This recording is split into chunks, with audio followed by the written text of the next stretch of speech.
We're talking about, no, we're not going. You can't do it. You can't do it. Immediately and try to change something. Well, there's someone who's trying to do it that way, and he's got my support. Although I don't think he's doing it exactly the right way. That is the new Argentinian president. He's different.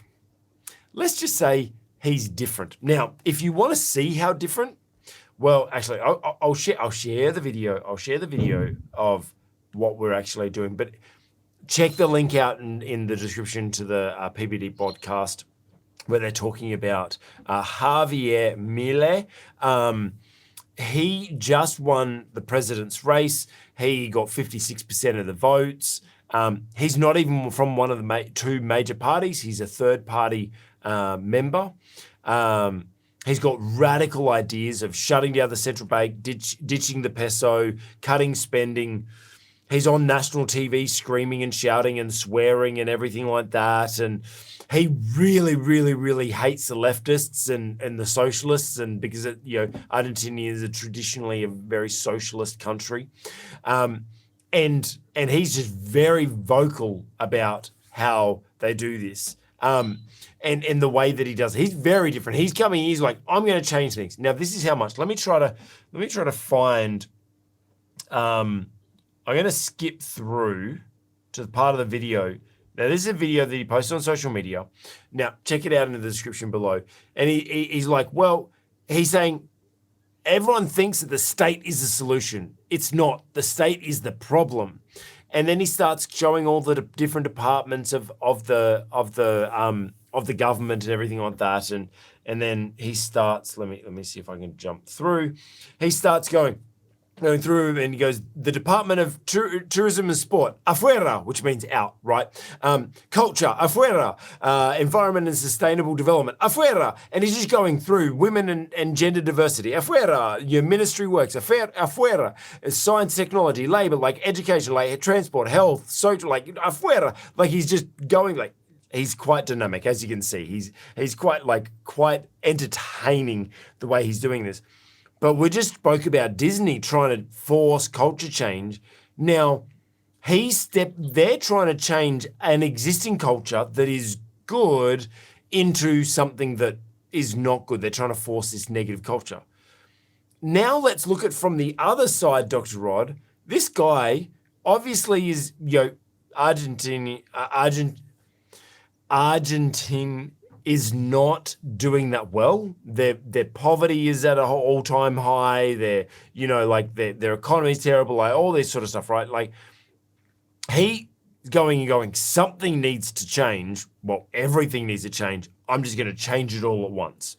Now, the practical side of that, or whether he's actually going to be able to do that when he gets into, is different. Obviously, this is just a publicity stunt, but he seems quite, the type of person that will come in and just try to tear everything up. Kind of reminiscent of kind of what Trump did, like when he came in, he tried to tear a whole bunch of things up. What do you think his success will be? Or do you think that this is the right approach when something's really broken, like the country is broken? Doesn't that then require drastic change? It may do. I don't know enough about Argentina to make any comment that I would regard as authoritative. But, I've been watching this guy for a little while now. Because he can't affect a lot of change himself.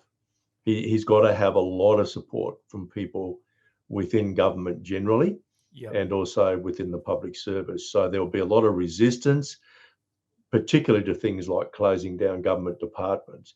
Now, I believe that the direction that he's indicating is the right direction in which to go.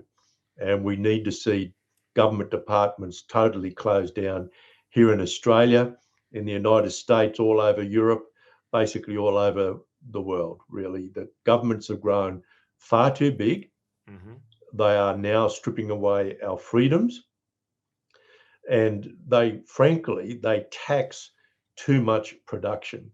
So governments are reducing the incentives that people have to actually build businesses, and even to go to work. And this debilitates economies.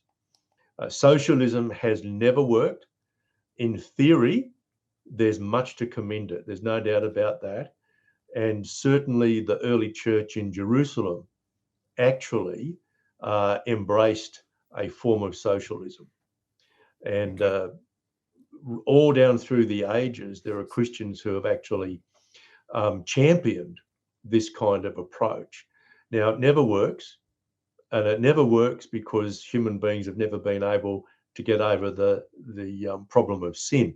We can't do that. Only Jesus can do that. Human beings have never been able to overcome the sin of indolence, which is rife in socialist economies. They've never been able to overcome the sin of greed, which is rife in socialist economies and in all other economies for that matter. Yeah. So socialism is a bad idea, but the trouble is there are so many people who end up depending on living off others in a socialist system that is very difficult to replace it. Now, there was some serious academic writing in the early 1980s, and a name that was associated with rapid change, certainly in the economic realm, was Manker Olson, who wrote a pretty substantial book on initiating and managing change. There is some evidence that it is possible to get away with virtually overnight change in the economics realm, but there is a period of a few years where the adjustment costs are enormous. Yeah. Now, he may be able to get away with it because he's got a pretty decent vote. I don't know what's happening in terms of the complexion of the parliament. Yeah. And I don't know enough about the public service to be able to make a reasonable judgment about how successful he's going to be. I think he will. I think to jump on what you're talking about, like just to confirm, is like him going through and cutting a whole bunch of departments. That's just going to save the government money. What problems could arise from him cutting a bunch of departments? Oh, look, the biggest problem will be unforeseen consequences. People falling through the cracks who might be receiving some kind of assistance in a particular government. Look, I think they should close down any department which is work, associated with things like culture and so on, because they're just about manipulating social change, and I don't think the government should be involved in that at all. I think the public service just about everywhere is too complex and far too big to enable free enterprise to flourish. And quite frankly, without free enterprise, you're dead in the water, because it's only free enterprise that can create wealth. Every other system uses wealth. And that's why socialist economies end up being so poor, because there are no incentives for people to take risks and actually build successful businesses. We in the West we've forgotten that lesson in the West, and of course we're heading down the same route as countries like Argentina and so many others in South America. And Europe's been going down that route for a long time. But there are signs of change now. There are signs of change. There's been a significant shift in politics in the Netherlands as a result of their recent elections as well. And we're seeing it in some of the Scandinavian countries too. But look, I think he's going to have a pretty difficult time. I sincerely hope he's got some pretty watchful bodyguards. Yes. Because there must be a temptation to assassinate the guy, because he's clearly got an agenda to make massive change to the status quo. There'll be a lot of powerful people who have exploited everybody else to become very wealthy themselves. That always happens in socialist systems. That what tends to happen is that wealth is accrued by a few, and they will protect it at the point of a gun if they have to. And look, that's just empirical. We see that over and over again in history. Just getting back to the Christian side, I've done a little bit of research in recent times, and I've just been horrified really by the number of Christians and theologians who have been outspoken in their support of socialist systems. And I just think they are so naive. They really don't understand the impact of sin in this world. Yeah, so I did want to jump back onto that because you kind of breezed over that the early Christian church was a socialist kind of Well, they movement. did. Well, when I say Explain that a little bit more. Look, if you read Acts chapter 2 and chapter 4, you'll see that, remember Peter's amazing address, and there were 3,000 people came to the Lord that day, and they were adding to their number daily. So the Christian church was off to a pretty good start. Now in Jerusalem, Christians were poor because everybody in Jerusalem was poor. A quarter of the population were living at or below starvation levels. It was a dreadful society. It was a terrible time to be alive on the planet, to be perfectly honest. And really, it was a terrible time to live right up until the early 19th century. I just don't think people understand that for most of human history, life has actually been pretty tough. Yeah. And certainly in Jesus' time. Do you mean Palestine, by like the fact that there's no Wi-Fi signal? Yeah, no Wi-Fi, no AI, none of those things. You were lucky to get one round meal a day. You certainly wouldn't have had a square meal each day. It was really tough, and people were exploited. Most of the human population was oppressed, and there wasn't even a notion that it was possible to increase the size of the economic pie. The generally held belief was there was only a certain amount, and that if you wanted more, you had to take from somebody else. It was a dreadful, dreadful existence until a few key things changed during the Industrial Revolution that began in the United Kingdom about the middle of the 18th century and finally flowed through to Europe and the Americas by about the middle of the 19th century. So the kind of prosperity that we've enjoyed for the last few hundred years is quite unusual in human history. So look, the church in Jerusalem, they devised this system where basically those who had assets sold those assets off, and the money was placed into a common pool, and they're able to ensure that nobody went without. Now, that made a lot of sense actually in Jerusalem at the time, because don't forget that come AD 70, Jerusalem is utterly destroyed.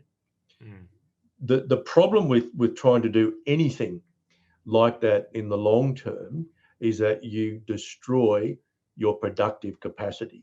Yeah, And that so was going to be my question is like, okay, so you throw all the money in a bucket and yes, it pays for everyone, but were they doing anything to generate more income from that? Or well, certainly. I mean, many of the early apostles, of course, they worked. They didn't receive an income from the church. In fact, there was no professional class of pastors or missionaries until the 4th century. Okay. So the early church, in most cases, of course, they worked. Paul, of course, was a tent maker or a worker with leather. Others had jobs or actually ran businesses. I think the mistake that many Christians have made is that they've taken the experience of the early Jewish Christians and decided that's what all Christians should do. Karl Barth famously said, all Christians should be communists and all communists should be Christians. Now, I happen to think he was woefully wrong. And there's no evidence that the church in any of the other major cities that are the subject of the epistles lived that way. And in fact, there are many people who appear in the New Testament who were running businesses, and they used their businesses to help support the church. And don't forget that Paul was also taking up collections to take back to the church in Jerusalem, which was a very poor church. Remember, the ordinary person living in Jerusalem was highly exploited by the priestly class. Yeah, they were oppressed. I just don't think we've got any idea today. You know, at this time of year, of course, we're saying, wow, at the Christmas lights and nativity scenes, but it was nothing like that. It was just nothing like that. It was a dreadful existence for most people. Many people were starving. It was pretty tough. yeah. So that was the environment that Jesus was born into. And of course, the revolution that he preached was a revolution of the heart. And again, a lot of Christians get that wrong. And we might come on to that a little bit later when we're talking about the current Pope. But a lot of Christians get that wrong as well. Jesus was all about a revolution of the heart, not a revolution, say, in a political sense. And of course, that was one reason why the Jews at the time did not receive him as the Messiah, because they were expecting someone who would overthrow the Romans and set them free from the Roman occupation. Anyway, we're straying, I think, a long way from our topic. But look, if you're a leader and you're a Christian, you want to do a lot of reading on church history. Get to know what it was like at the time that Jesus was on earth. Get to know the culture, the environment into which Jesus, the man, was born. I think it will change your attitude on a lot of things, and really understand the context of the New Testament. So let's bring it back to leaders. That's a great idea, brother. That's a great idea. If you're a leader and you're thinking, yeah, but this guy's the president of a country and he can just go and make random changes and whatever, that's different. He cuts out a department and probably saves $10 million or something like that out of a budget or something, or probably even more, probably $100 million out of a budget. Is like, that's great. But I think the message here is sometimes we as leaders step into something that is profoundly wrong. And it may not just be about culture is profoundly wrong. Yes, we're talking about culture, but the organization itself is broken, and that means the culture needs to change, because it's fundamentally the culture that's created. And sometimes it does, to kind of go on the reverse of what we just spoke about, sometimes it does need to be done drastically, because if not, your organization you're gonna go bankrupt. Your ministry is gonna close down. Whatever it may be, may require you need to make some changes. So, as a mirror of what we've just given advice on previously about being patient and change fatigue, all that sort of stuff, what advice would you give to someone who steps into something, a leader who steps into something like something has to change, otherwise the organization's going bankrupt? Well, you've got a crisis, and leadership is very different in a crisis to what it is in a more normal kind of environment. And yes, if what is at stake is the very existence of a firm, you may well have to make drastic changes, and those changes might have to happen overnight. And typically, of course, they involve things like selling off divisions or selling off the production rights to some of your products, wholesale staff sacking, redundancy on a major level. That may be necessary at times when an organisation is in a major crisis. Now, obviously, good leaders don't allow an organisation to get to that point. Usually, when an organisation is at that point, it's because they've had poor management, poor leadership for a long period of time. Now, we might see that happen with Disney yet. They might become so committed to their campaign for social and cultural change that they eventually do run out of money and run out of backers, and they might wind up in a significant crisis. So look, maybe the Daily Wire will end up buying them out. You never know. Well, I don't know whether they will need to do that. They might be popular enough by then not to worry about it. But there certainly are times when an organisation is in such a crisis that you have no other choice.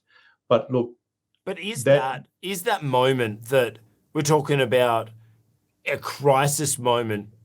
That's not the moment to change culture. That's the moment to make changes in the organisation and then work on culture once you've got stability?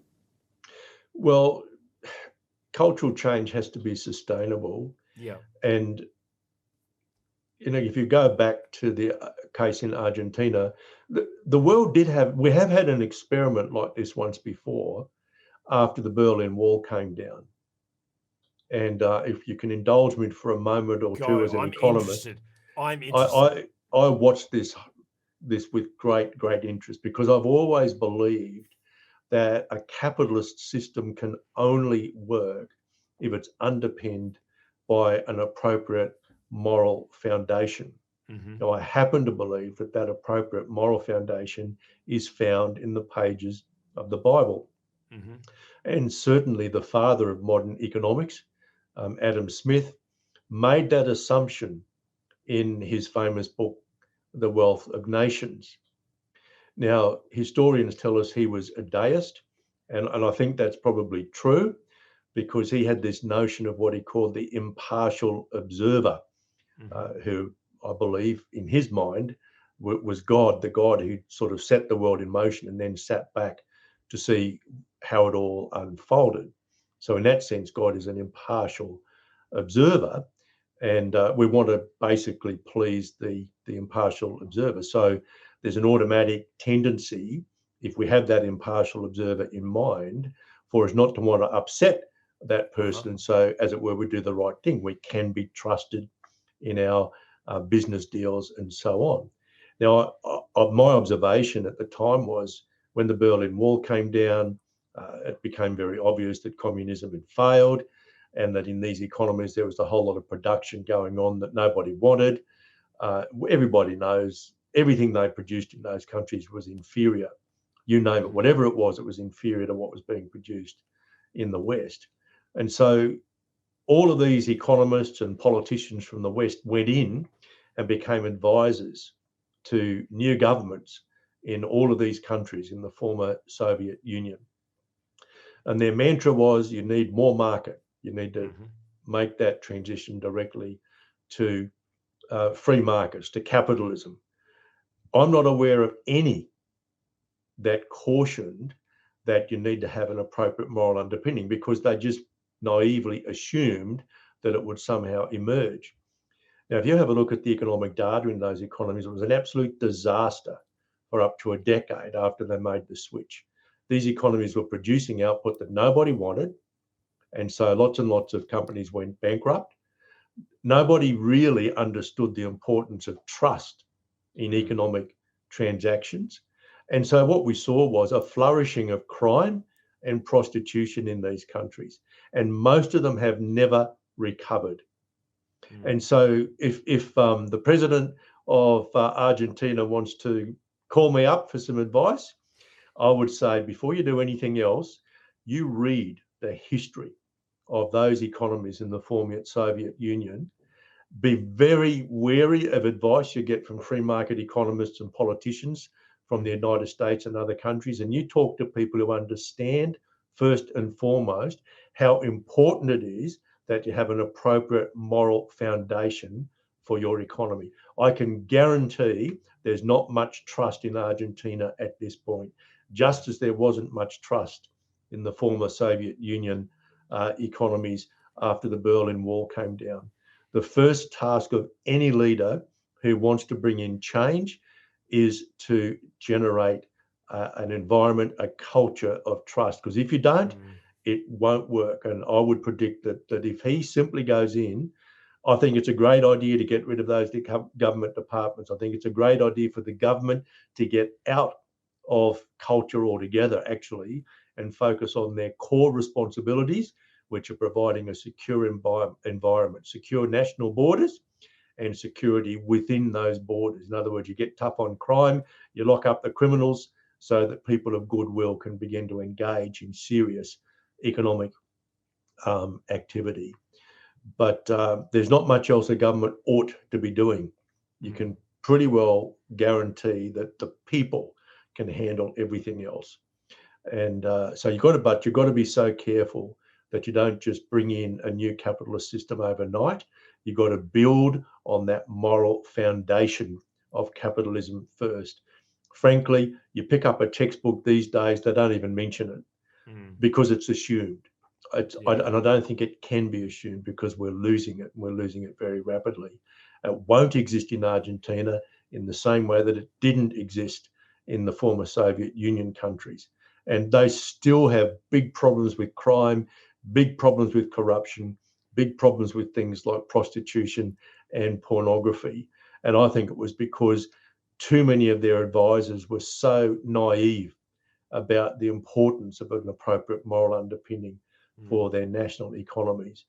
And, like, I'm a nobody. But mate, I care so much about people. Economics is supposed to be about improving everybody's level of living, bringing freedom in the economic arena to people. That's what it's supposed to be about. And frankly, economics is failed. It's failing us again as we, rush headlong into impoverishing ourselves through all of these green policies and net zero policies. The world's gone absolutely crazy. Isn't that a lovely note to finish the year on? Well, the world is crazy. Yeah, and I think that's actually you and I are not crazy, mate. We're the two who are not crazy. The only two, and a few others. I think that the ones that watch this, you're not crazy. You're the smart one. Well done. Yeah, because I think it's interesting that one of the things that he cut, one of the departments was environment and sustainable development. Like he's like, no, that's gonna bankrupt us. I probably actually wouldn't knock that one off, but he's moving in the right direction though. Yeah, look, as a bit of advice to leaders, if you're stepping into a position, into an organization or something like that is it's failing and it needs some drastic change, go in and do the practical things, but make sure that when you tear things down, that you're building it up on a culture that is based on a good moral standing, and make sure that there is trust. Make sure you're not doing these things for your own selfish gain. If you're going to tear things down, make sure it's for the greater good. Make sure that people can trust you. Make sure you follow through on your word. Make sure that you carry a culture of trust and that you can embed a culture of trust. Because during this time, as you're tearing things down, there's so much uncertainty in the workplace or whatever. People don't know if their job's safe and they don't know where the company's going to go, whatever. But if there is still that level of trust that they know that you will follow through on your word, that everything is moral and no one's trying to pad their own pockets, so to speak, that's the best way to go if you need to do some drastic culture shifts. Hey, you've just watched an excerpt from the On the Cube Leadership podcast. If you liked it, give it a thumbs up. If it challenged your leadership or inspired you in some way, put a comment below. And if you want to watch the full episode or more content like this, check out our channel. And hey, consider subscribing while you're there.